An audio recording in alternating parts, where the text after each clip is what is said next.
இன்னைக்கு இருக்கக்கூடிய எல்லா பிரச்சனைகளுக்கும் ஒரு மிகப்பெரிய மருந்து, மிகப்பெரிய ஒரு ஆயுதம் உங்க கையில இருக்குன்னா தொழுகை தான்.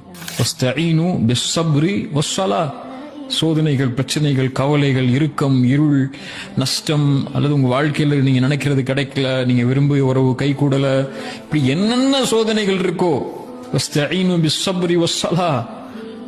தொழுகையை கொண்டும் பொறுமையை கொண்டும் உதவி தேடுங்கன்னு அல்லாஹ் சொல்றான்.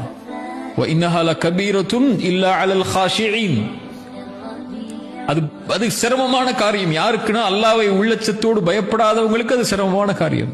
அல்லாஹ் உள்ளச்சத்தோடு பயப்படக்கூடியவங்களுக்கு தொழுகை மிக முக்கியமான அடிப்படையான ஒரு ஆயுதம். அவங்களுக்கு அதை எடுத்துக்கொள்வாங்க. சோதனை வரும்போது அல்லாஹ் முன்னாடி போய் நின்றுவாங்க. அல்லாஹ்வை கரெக்டான முறையில் அஞ்சு நேரம் தொழுகையில கவனம் செலுத்தி அதில் தன்னை ஈடுபட்டு எப்படியாவது சோதனையிலிருந்து வெளியே வர்றதுக்குள்ள வழிகளை தேடிக்கொள்வாங்க.